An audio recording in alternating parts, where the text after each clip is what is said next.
प्रणवाची निर्मिती झाली. अकारापासून उकार, उकारापासून मकार आणि या मकार रूपी शक्तीपासून शिव हे अक्षर उत्पन्न झाले. विनेवेतूपासून वा आणि तार योनीपासून गुह्य अर्थात शिवाय नामाची उत्पत्ती झाली. नमः म्हणजे नाम, नमः शिवाय या पंचाक्षरापासून 5 वेदाद्वारे निर्माण झाले आणि ती 5 वेदाद्वारे मातृकाकारापासून नुकारापर्यंत या विश्वाचा आधी अंत आणि मध्यभूत असे तोपर्यंत या बालकवाचक महादेवाचा तुम्हा समस्त भक्तगणांना शुभ आणि मंगल शात्रेचा आशीर्वाद, शुभ आणि मंगल शात्रेचा आशीर्वाद.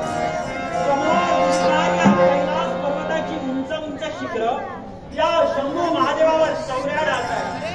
भूतगड, मरुतगड, पिशाचगड, काली कात्यायनी चामुंडा प्रत्येकाच्या मुखावरले जय जय चंद्र माऊली अशी शिवस्तुती बाहेर पडते. तुला समस्त भक्तगणांवर ही रुद्र शक्ती सुप्रसन्न आहे. तुम्हा समस्त भक्तगणांना शुभ आणि मंगल शास्त्रेचा आशीर्वाद, शुभ आणि मंगल शास्त्रेचा आशीर्वाद. ओम ब्रह्मांडे ध्वनी झाली तेणे माया प्रगटे. ब्रह्मा विष्णू शिव निर्माण करुणी 4 वेद कथिले. ऋग्वेद सांगे कर्म, यजुर्वेद ज्ञान संपन्न, अथर्व वेद उपासन, सामवेद जाणे अमर मधुर संगीत गायन. ज्या सामवेदापासून संगीताची निर्मिती झाली आहे त्या संगीताची सप्तसूर, मधुर मूर्छना आणि असंख्य श्रुतींचा जन्म या शिवाच्या डमरूच्या निनादातून झाला आहे. नव्हे तर या विश्व ब्रह्मांडाच्या निर्मितीसाठी सर्वप्रथम ओंकार ध्वनी निर्माण झाला.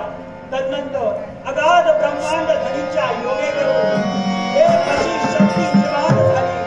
ती शक्ती म्हणजे कोण असेल तर हा शिव शंभू महादेव हो. या शिवशंभू महादेवाच्या हृदयाचं दुभाजन झालं आणि त्यापासून वैकुंठीच्या महानायकाची निर्मिती झाली. वैकुंठीच्या महानायकाच्या नाभीतले एका दिव्य स्वर्गातून ब्रह्मदेव जन्माला आले. अशा रीतीने या विश्व ब्रह्मांडाची निर्मिती झाली. पण याही पूर्वी अशी अनेक कल्पयुग निर्माण झाली आणि प्रत्येक कल्पाच्या ठिकाणी या शिवशंभू महादेवानं अवतार धारण केले. इतकंच नव्हे तर श्वेतकल्पाच्या ठिकाणी ब्रह्मदेवतेची अशी इच्छा होती की हा शिवशंभू महादेव बालक रूपाने त्यांचा पुत्र म्हणून जन्माला यावा. म्हणूनच या शिवशंभू महादेवांची तपश्चर्या ब्रह्मदेवाने धारण केली आणि त्याच श्वेतकल्पाच्या ठिकाणी सद्योजात म्हणून हा शिवशंभू महादेव प्रगट झाला. तदनंतरचा कल्प अर्थात रक्तकल्प, ज्याला लोहित कल्प असं म्हटलं गेलं, त्या कल्पाच्या ठिकाणी सुद्धा माझा संपूर्ण देह रक्तवर्णाचा असल्या कारणानं त्या कल्पाच्या ठिकाणी माझं नाव पडलं ते वामदेव म्हणून. कर्पूर गौरा मला का म्हणती तर मी श्वेत कल्पाच्या ठिकाणी कर्पूर गौरा श्वेतवर्णाचा होतो म्हणून आणि रक्तकल्पाच्या ठिकाणी मी रक्तवर्णाचा तामसवर्णीय होतो म्हणून.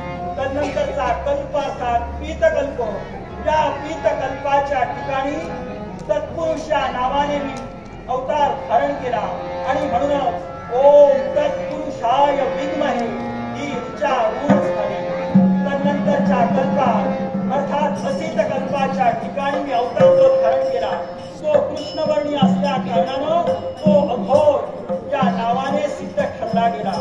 पण या विश्वाच्या ठिकाणी ब्रह्मदेवतेची अशी इच्छा होती की जीवसृष्टीची निर्मिती व्हावी आणि म्हणूनच शिवशंभू महादेवानं काय केलं असेल तर 4 वेदांची निर्मिती केली. ती कशी असेल तर शिवशंभू महादेवाची 5 शून्यादी अक्षर, आदि शून्य, पूर्व शून्य, चतुर्थ शून्य, पंचम शून्य ही 5 शून्यादी अक्षर अनुक्रमे सद्योजात, वामदेव, तत्पुरुष, शिवभोज आणि अघोर या रूपानं 5 वेद निर्माण झाले. आणि ज्यावेळी ब्रह्मदेवांची उत्पत्ती वैकुंठीच्या महानायकाच्या नाभीतून होत त्याच वेळी ब्रह्मदेवांना प्रश्न पडू लागले की तो माझा जन्म कसा झाला. त्याच वेळी ब्रह्मदेवतेनं एक वेळ या दिशेस पाहिलं, एक वेळ याही दिशेस पाहिलं, एक वेळ समोरच्याही दिशेस पाहिलं आणि एक वेळ याही दिशेस पाहिलं आणि त्याच वेळी ब्रह्मदेवतेला 5 शिरकमल निर्माण झाली आणि ती 5 शिरकमल अर्थात ते 5 वेद होय. 5वा वेद म्हणजे सूक्ष्म वेद, जो या शिवशंभू महादेवानं या विश्वाच्या ठाई घेतला आणि तदनंतर ब्रह्मदेवतेनं या विश्वाच्या ठाई जीवसृष्टीची निर्मिती केली. पण सांप्रत्या कैलास पर्वताच्या ठिकाणी आल्यावर मनाला समाधान प्राप्त होते, कारण माझ्या प्रत्येक भक्तगणाच्या मुखातून जय जय चंद्रमाऊली ओम नमः शिवाय अशी शिवपुरावली बाहेर पडते. म्हणून आपणही राम नामात सदैव तदात्म व्हावे.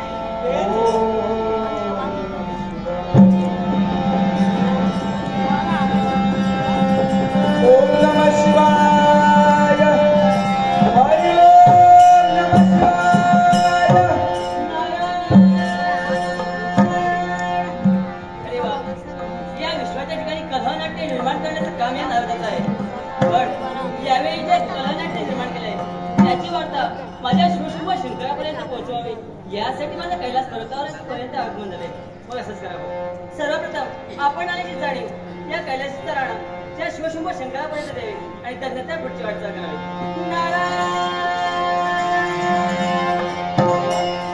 अरे माझा देव तर भक्तीत चाललेला आहे, मग आपणही त्याच्यासोबत भक्तीत चालले व्हावं हे योग्य.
आणि मंगल अशा तऱ्हेचा झालं माझ्या मनात समाधान. ये बैस म्हणतोय.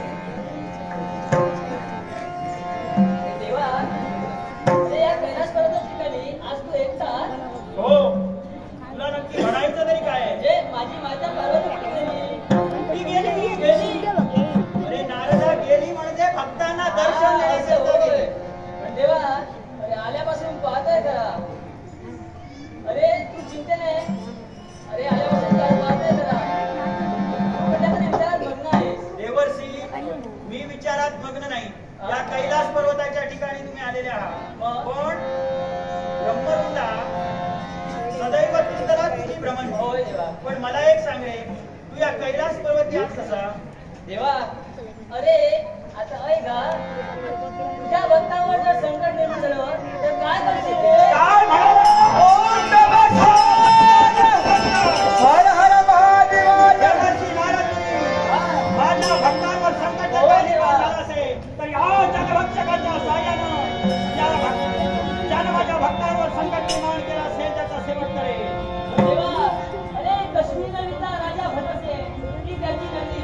अरे त्याच नदी हे जे शिवहत्ती करतायत त्यांचा ती कृत्या यमधर्माची कृत्या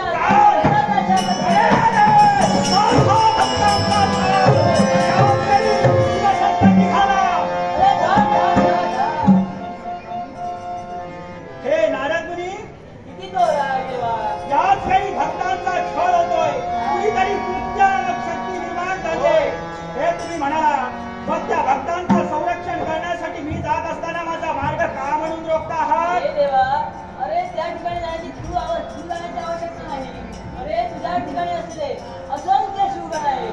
त्यातील एकाला या कार्यासाठी मग ठीक आहे, पण याच वेळी तिसरा कुणी नको करू. नंदिकेश्वराला हात देतोय. ओम रे नंदिकेश्वरा, तसं शील बसवावी.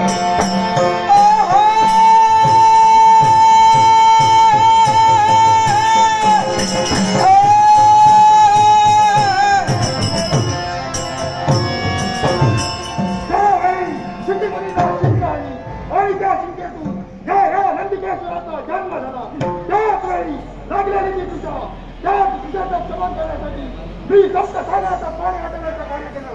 त्याच वेळी साऱ्या 33 कोटी देवतांचं आणि या नंदिकेश्वराचं युद्ध झालं. त्या युद्धात त्या देवतांवर विजय मी मिळविला. त्यानंतर शिव शंभू महादेवांचं आणि या नंदिकेश्वराचं तुंबराच्या प्रकारचं युद्ध झालं.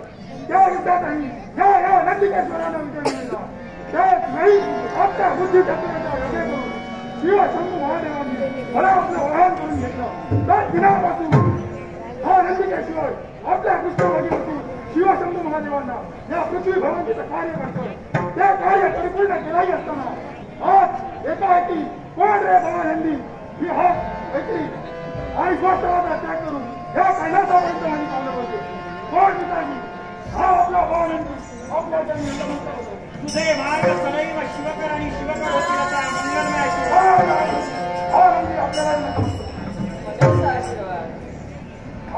स्वतःचा कर्तव्य परिपूर्ण करत असताना एकांकी आपली हा व्यक्ती कोण रे भवानंदी स्वतः या कैलासापर्यंत त्यामुळे विलोभन करता या कैलासापर्यंत सांगा अशा पडता पडला असतो आपण मला इथं बोलवलं.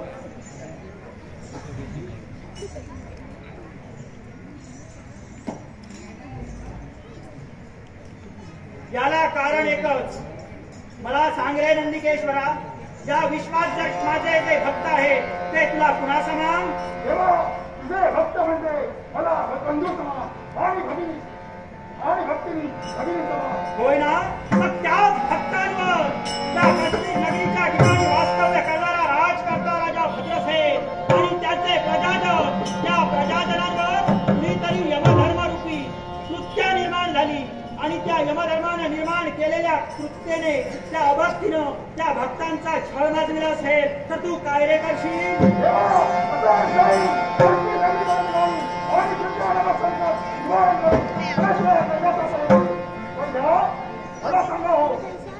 एकावेळी तुमचा आणि माझा सुद्धा संघर्ष झाला होता. त्या संघर्षात या नंदिकेश्वराने विजय मिळविला. असं असताना एवढ्या पराक्रमी योद्ध्याला तुम्ही एका सामान्य भक्ताच्या रक्षणासाठी पाठवतात. मी जाणार नाही. याला कारण आहे ते भक्त जरी सामान्य असले असतील तरी तो यमधर्म हा दैवी तत्वातील घटक आहे आणि म्हणूनच त्या दैवी तत्वातील घटकाने निर्माण केलेली कृत्या ही सुद्धा दैवी तत्वातीलच घटक आहे. देवा याचं काही खरं दिसत नाही. हा आधीपासून ताणा लागलाय. अरे नंदी आहे तो, सामान्य नव्हे. म्हणून त्या दैवी तत्वासाठी तुला मी तिथपर्यंत पाठवतोय.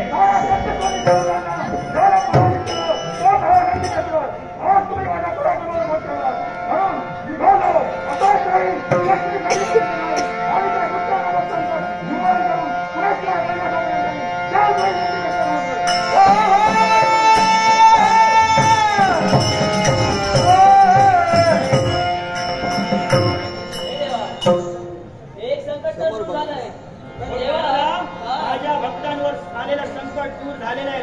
आता चिंता नाही. हेच म्हणतोय. अरे एक संकट नष्ट झालंय, पण सगळ्यात महत्वाचं एक काम करते देवा. अरे तुझा निश्चित भक्त भद्रसे याचा मुलगा सुदैमा याचे प्राण हरण त्या यमधर्माने केले.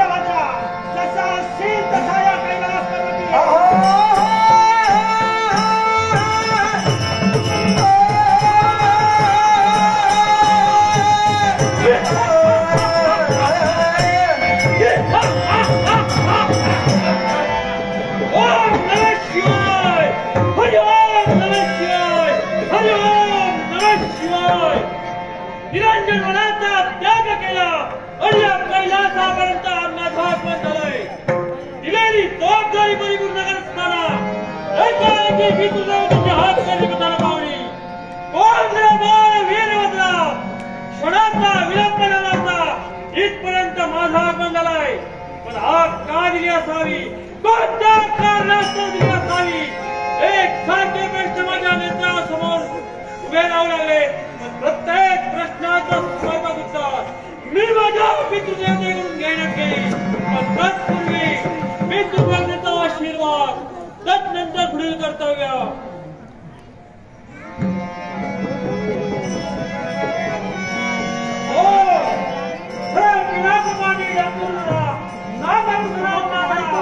हे पार्वती परमेश्वरा, माझ्या महादेवा, माझ्या सिद्धेश्वरा, कलेच्या आग्रा कलेश्वरा, रामेश्वरा, सोमेश्वरा, तुझ्या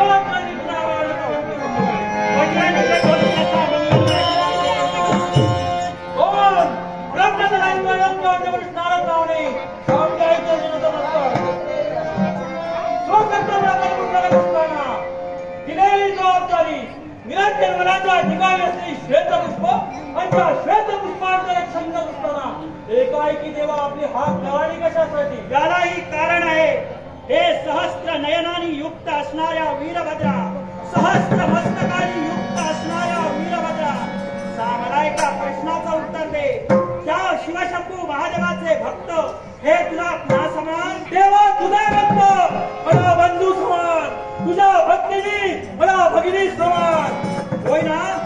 मग ऐक, काश्मीर नगरीच्या ठिकाणी वास्तव्य करणारा राजकर्ता राजा भद्रसे, त्याची पत्नी महानंदा आणि त्यांचा एकुलता एक पुत्र म्हणजे सुधर्मा, या सुधर्माचे पंचप्राण हरण करू तो यमधर्म यमपुराला नियुक्त केलेला आहे. आणि त्याचे पंचप्राण पुनश्च आणण्यासाठी मी तुला पाचारण केलेलं आहे. मग या भक्तगणांवर यमधर्म रूपी संकट आलं असेल तर तू काय रे करशील? देवा संकट योग्य असेल, आपत्य काही नसेल, नक्कीच प्रयत्न करीन. पण ओढून घेतलेले संकट असेल तर देवा त्यांच्या कर्मात येते. हे वीरभद्रा, नियतीचा नियम आणि काळाचा कायदा या विश्वात मिळालाही चुकलेला नाही. विधिलेखाप्रमाणे घडणाऱ्या गोष्टी देवकार्यास साक्षीचा सुटत नाही. म्हणूनच या विश्वाच्या ठाई देव आणि भक्त हे नातं सतेज राहावं आणि भक्ती तत्व या विश्वात जिवंत राहावं, याच्यासाठी प्रत्येक भक्ताचं रक्षण त्या त्या देवतेचं कर्तव्य झालं, म्हणूनच तिथपर्यंत मी तुला पाठवलं आहे. देवा, विधिलेखाप्रमाणे घडलं असेल तर विधीचा विलेख बदलण्याचा अधिकार तुम्हाला देवतांना सुद्धा नाही. पण त्या ठिकाणी मी काहीच करू शकत नाही, कारण ब्रह्मदेवतेची उत्पत्ती केल्यानंतर सातवी देवी ब्रह्मदेवतेच्या आज्ञेनुसार विधिलेख रेखाटते.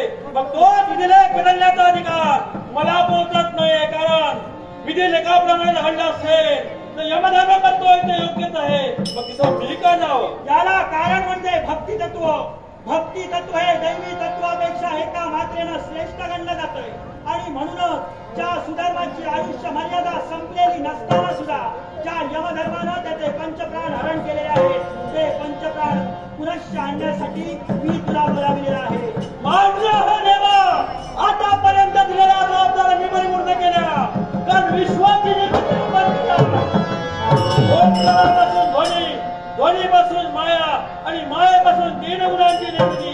ब्रह्मा, विष्णू आणि महेश, विश्वाची आदी देवता आपण आहात, विश्वाची प्रथम देवता आपण आहात. ज्याप्रमाणे आपण आपल्या विश्वाची निर्मिती केलात, त्याचप्रमाणे तुम्ही माझी निर्मिती केलात. पण लहान तोंडी मोठा घास घेतोय देवा, गतकाळाची आठवण आपल्याला मी करून देतोय. ब्रह्मदेवतेच्या डाव्या पायाच्या अंगुष्ट्यापासून ज्या दक्ष प्रजापतींची निर्मिती झाली, त्या दक्ष प्रजापतींनी पुत्र कामेष्टी यज्ञाच्या वेळी माझी माता म्हणजे दाक्षायणी हिचा केला तो अपमान, आणि त्याच अपमानाचा सूड घेण्यासाठी तुम्ही तेव्हा माझी निर्मिती केला. त्यावेळी दिलेली जबाबदारी मी परिपूर्ण केली. दक्ष प्रजापतींचा शीर धडा वेगळं केलं, त्यात पराक्रमाला पारितोषिक म्हणून निरंजनवाद तुम्ही माझ्या स्वाधीन केलात. त्याच दिनापासून मी माझी जबाबदारी परिपूर्ण करतोय. त्याचप्रमाणे प्रत्येक देवतेने सुद्धा आपली जबाबदारी परिपूर्ण करायला पाहिजे, कारण हे देव कार्य आहे आणि या देव कार्यात हस्तक्षेप करण्याचा अधिकार मला पोहोचत नाही. यालाही कारण आहे म्हटलं. तू तुझ्या जीवनातील त्या गतप्रसंगाची आठवण करून दिली, पण मी तुला गतप्रसंगाची आठवण करून देतोय. आई, या विश्वाच्या ठाई ज्यावेळी यमधर्मानं सत्यवानाचे प्राण हरण केले, त्यावेळी पातिव्रत्य तेजाने मंडित असणारी ती सावित्री, तिनं स्वतःच्या पातिव्रत्य तेजाच्या योगे करून नभोमंडलात गमन केलं, आणि त्याच वेळी यमधर्माला ती विनवणी करू लागली. पण यमधर्माने त्या सत्यवानाचे पंचप्राण सोडून अन्य कोणतीही इच्छा असेल तर मी परिपूर्ण करेन असं सांगितलं. पण त्या पातिव्रत्य तेजाने मंडित असणाऱ्या त्या सावित्रीनं काय केलं असेल तर तीन इच्छा प्रकट केल्या. एका आईची छाया, एका पित्याची छाया आणि एका स्त्रीची काया तिला पुनश्च मिळावी. त्याच वेळी यमधर्म तथास्तु म्हणाला. आता एका आईची माया म्हणजे त्या मातेचा पुत्र, पित्याची छाया म्हणजे त्या पित्याचा पुत्र, आणि त्या स्त्रीची काया म्हणजे त्या स्त्रीचा पती होय. अशा रीतीनं पुनश्च यमधर्माकडून ती सावित्री स्वतःच्या पतीचे पंचप्राण घेऊन आली, आणि त्याच वेळी भक्तितत्वाने देव तत्वावर विजय मिळवला. मग पातिव्रत्य तेजाच्या योगे करून मृत्यूलोकात वास्तव्य करणारी ती सावित्री जर का यमधर्माकडून पंचप्राण आणू शकते, तर तू तर एक दैवी तत्वातील घटक असून तू देवकार्यात काय हात लावत नाहीस? देवा, देव कार्याला हातभार लावणं मला कर्म प्राप्त आहे, पण देवा धर्म असत्य असत्य, पाप पुण्य आणि सुख दुःख हे विश्वात चालतंय म्हणून विश्वाचा समतोल राखला जातो. कारण देवा तुलाही ज्ञात आहे, यापूर्वी ज्यावेळी देवतांवर लवणासूर संकट आलं, त्या लवणासुराच्या घातावेळी तुझ्या जवळ असणारी विनाशाची जबाबदारी तू देवतांकरवी त्या विक्रांताला दिली. त्याच दिनापासून तो धर्म कार्य करतोय, तो धर्माचरण करतोय. मग तो जर धर्माचरण करतोय तर मी तिथे जाऊन धर्म का करू, त्याची पापी का होऊ? त्याची चिंता तू करू नकोस. धर्म अधर्म पाप आणि पुण्य हे जर का तुझ्या हातून त्या यमधर्माशी संघर्ष करत असताना घडला असेल तर त्या अधर्माची पूर्णपणे जबाबदारी या शिवशंभू महादेवाची आहे. पण स्वतःच्या भक्ताचं रक्षण करणं हे देवतत्वाचं कर्तव्यच आहे. कारण या विश्वात जर का भक्त शिल्लक राहिले नसतील तर त्या देवतत्वाला काही अर्थ नाही. मान्य आहे देवा, भक्तांना सुखी ठेवणं हे देवतांचं कर्तव्य. प्रत्येकाच्या मुखातून एकच ध्वनी ऐकू येतो, देतो तो देव. तुम्ही जर देणारे देव असाल तर तुम्ही तुमच्या शक्ती प्राबल्याच्या ओघे करून त्या बालकाचे पंचप्राण तुम्ही का देत नाही? त्याला कारण म्हणजे नियतीचा नियम आणि काळाचा कायदा. इतकंच नव्हे तर या विश्वाच्या ठाई दैवी तत्वाच्या योगे करून ज्या गोष्टी घडल्या त्या दैवी तत्वाला सुद्धा कधी चुकलेल्या नाही. मी जर त्याचे पंचप्राण दिले असते तर त्याला सुखाची किंमत आणि दुःखातील गंमत कधीही कळली नसती. कारण या विश्वाच्या ठाई देव हे कसोटीचे कडे आहे आणि स्वतःच्या भक्तांची कसोटी पाहत असतात. म्हणून मी माझ्या भक्ताची कसोटी पाहिलेली आहे. म्हणजे देवा तू करतोय ते विश्वासाठी आणि विश्व कार्यासाठी. हो. मग यात माझा नाव कोणी का देतोय? त्याला कारण म्हणजे तू माझा पुत्र आहेस आणि एक पुत्र या नात्यानं पित्याची इच्छा परिपूर्ण करणं हे पुत्राचं कर्तव्य झालं. पण काय रे वीरभद्रा, प्रलय काळी अग्नी सारखा तेजस्वी असणारा तू नव्हे तर ज्यानं भीमाला सुद्धा अपमान केला तो वीरभद्रा यमधर्मापर्यंत जाण्यासाठी घाबरतोय का आणि कशासाठी? देवा त्यालाही त्या प्रकारचं कारण तो यमधर्म आहे. धर्माचरण तो करतो आहे. तिथवर गेल्यानंतर धर्म या धर्म या प्रश्नांवर बोट ठेवी त्याला त्यावेळी मी त्याला कोणतं उत्तर द्यावं म्हणून देवा तुझा जर मार्ग काढून सोडे. पण आता एक वेळ तिथपर्यंत जाई नाही पण सामोपचाराच्या बोधाने सांगी नाही. सांगून ऐकलं नाही तर मी काय करू? एकच कर, प्रथमतः त्याला सामोपचाराच्या बोधानं सांगून पहा. सामोपचाराच्या बोधानं ऐकला तर ठीक, नपेक्षा कशास कसा खोशास खोसा देण्यासाठी लागतो. पण देवा देव कार्य कुठेतरी खंड पडेल. कारण तुम्हाला ज्ञात आहे मला ग्रहावर झाला असेल तर दक्ष प्रजापतीच्या बाबतीत जे घडलं त्याची पुनरावृत्ती पुन्हा होईल म्हणून मी जात नाहीये. पण ऐक, जर का तू यमधर्मापर्यंत गेला असशील आणि तिथं संघर्षाची परिस्थिती निर्माण झाली असेल तर ऐक, ज्या सुधर्माची आयुष्य मर्यादा 12 वर्ष 7 दिवसाची ही चित्रगुप्ताच्या नोंदीप्रमाणे होती. पण ज्यावेळी वैष्णव भक्ती आणि शिवभक्ती घडली जाते त्यावेळी अल्पायुष्याचं असणारं गंडांतर नव्हे तर पितृ संतती दोष हे सुद्धा दूर होतात आणि ते दोष या शिवशंभू महादेवाची भक्ती त्यांच्याकरवी घडली गेली म्हणून मी दूर केलेले आहेत आणि त्या सुधर्माला 10 सहस्त्र वर्ष अधिक आयुष्य मर्यादा प्राप्त झालेली आहे. म्हणून तुला मी तिथपर्यंत पाठवतोय. कारण या देवतेची देवाज्ञा आणि तुझा पिता म्हणून ही पितृवाणी आहे. पितृआज्ञा आणि देववाणी ही शिरसावंद्य मानायची की पायदळी तुडवायची याचा विचार देवा पितृआज्ञा शिरसामान्य म्हणून देववाणी सत्य करण्यासाठी तिथपर्यंत जाण्यात जाईल. पण माझ्या हातून घातपात होण्या अगोदर देवा तू माझ्या पृष्ठभागी राहायला पाहिजे. निश्चितच जर का तू तिथपर्यंत गेला असशील आणि संघर्षाची परिस्थिती निर्माण झाली असेल तर दृश्य रूपानं शिवशंभू महादेवाच्या